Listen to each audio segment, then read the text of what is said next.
Okay, so I've done my best to distill the essence of my question without the story, which is basically a physical experience I'm having of poor quality sleep over quite a period of time. Well, that's because you're trying to sleep too much. Trying. There's a lot of trying. If you can't sleep, get up.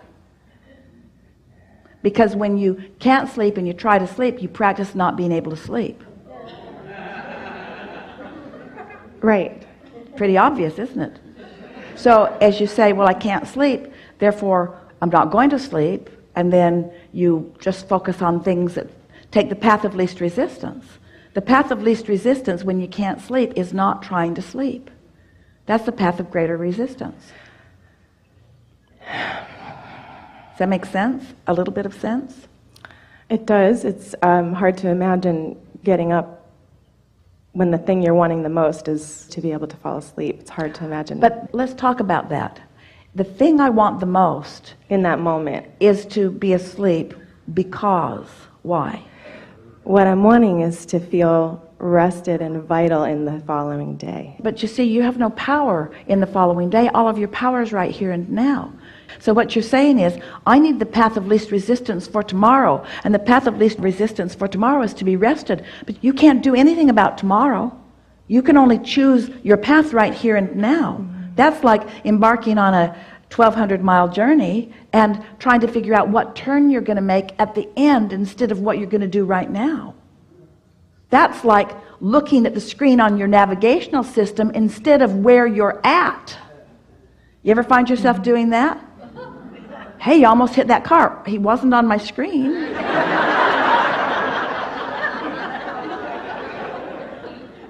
You missed that red light. It wasn't on my navigational screen. My navigational screen said go, so I did. We're mocking you. But you get the reason why? You cannot find the path of least resistance for tomorrow. And when you try, you get all balled up. You can only find the path of least resistance now. So what's the path of least resistance? So let's say you feel desperate for sleep because you've convinced yourself that tomorrow's going to be hard. Mm-hmm. So you feel desperate for sleep. What's the path of least resistance? I can't sleep, or I must not need to sleep. I must not need to.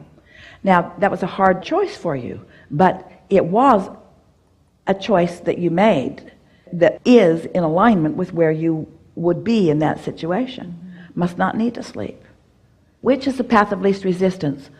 I'm going to be so tired tomorrow, or I don't have any power over tomorrow, I only have power over now.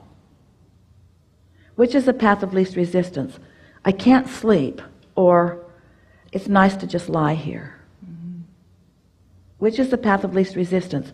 Tomorrow's going to be really hard, or this bed is really soft. Mm-hmm. Which is the path of least resistance? See what we're getting at? Mm-hmm. Which is the path of least resistance? I'm going to be so tired tomorrow, or there's nothing that I have to do right now. Which is the path of least resistance? I'm going to be groggy and tired tomorrow, or I have nothing that I have to be alert to right now. See what we're getting at? Path of least resistance. I'm in bed and I'm not sleeping. What might I do? I can feel the bed. I can appreciate the blanket or the pillow. I can worry about tomorrow, but that's not the path of least resistance. Or I can just appreciate the bed. Not hitting it too head on to say something like, well, I will fall asleep. That's hitting it too head on. That's adding more resistance. Which is the path of least resistance? I've got to get to sleep, or I have plenty of time. Which is the path of least resistance? I never sleep well, or my body is resting even though I'm not asleep. Mm-hmm. What's the path of least resistance? Tomorrow feels hard. Tonight feels easier.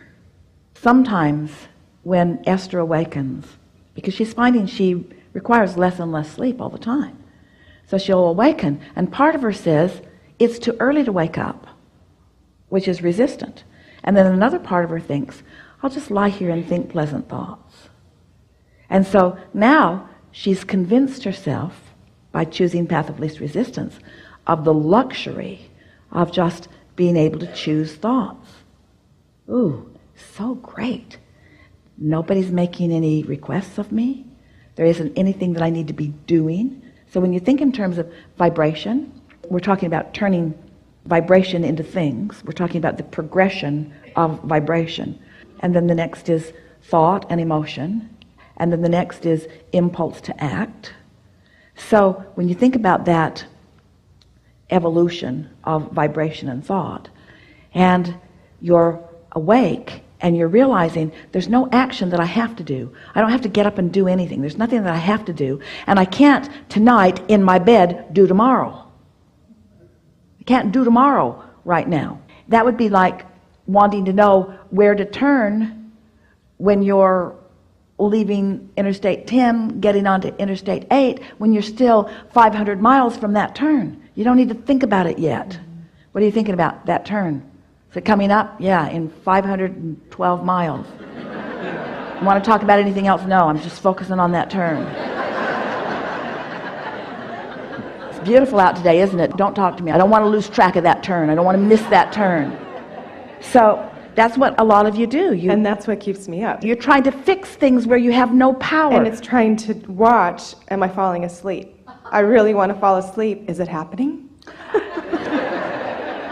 Oh, yeah, I'm starting to relax. Good. Oh, but am I falling asleep? That is what you're doing, isn't it? Yeah. So instead, since falling asleep is no longer the conversation that you're having with yourself, so now you're not asleep, but there isn't anything that you need to do. There's nothing that is being demanded of you. So now, rather than trying to find a path that is too far down the road, take the path where you're at and just ask yourself, well, how do I feel?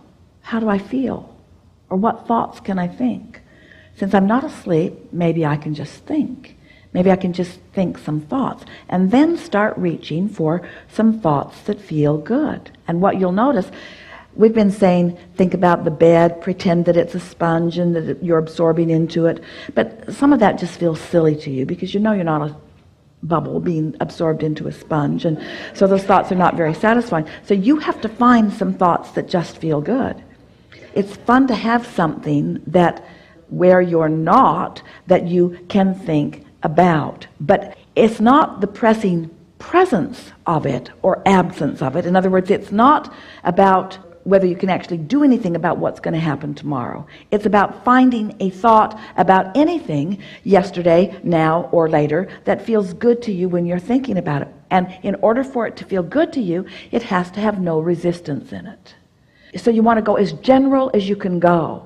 You could ask yourself, am I a lover or a hater? Now that's a loaded question, and it might keep you up for a night or two. Do I like feeling good or do I like feeling bad? Do I like the feeling of ease or do I like the feeling of stress? Do I like to lie on my back or do I like to lie on my side?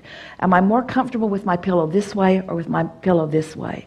Do I like the fragrance of my pillow? Oh, I wonder if there are some aromatherapies that I could put on my pillow. Do I like things that smell good? Are there any things like that that I appreciate? Now, these don't feel like world-changing things, really general. but this is the thing that we want you to understand. When you want to go to sleep, that's not when you want to change the world. That'll keep you awake.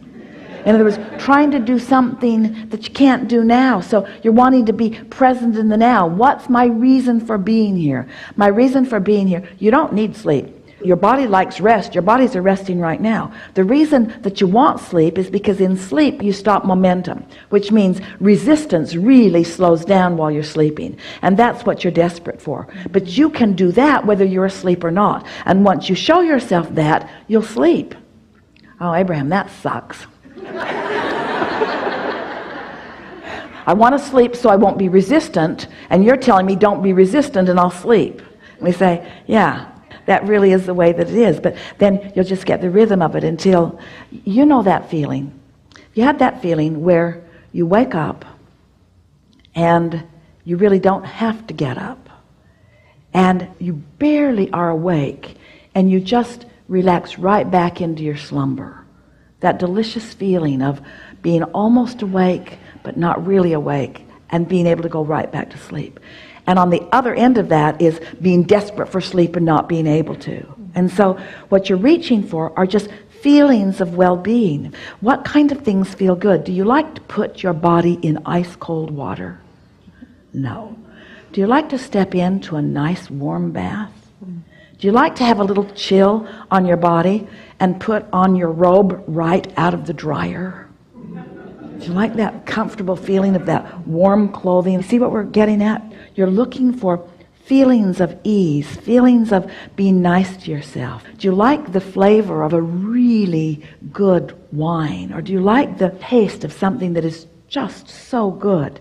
And it may seem that these things have nothing to do with sleep, but they have everything to do with sleep.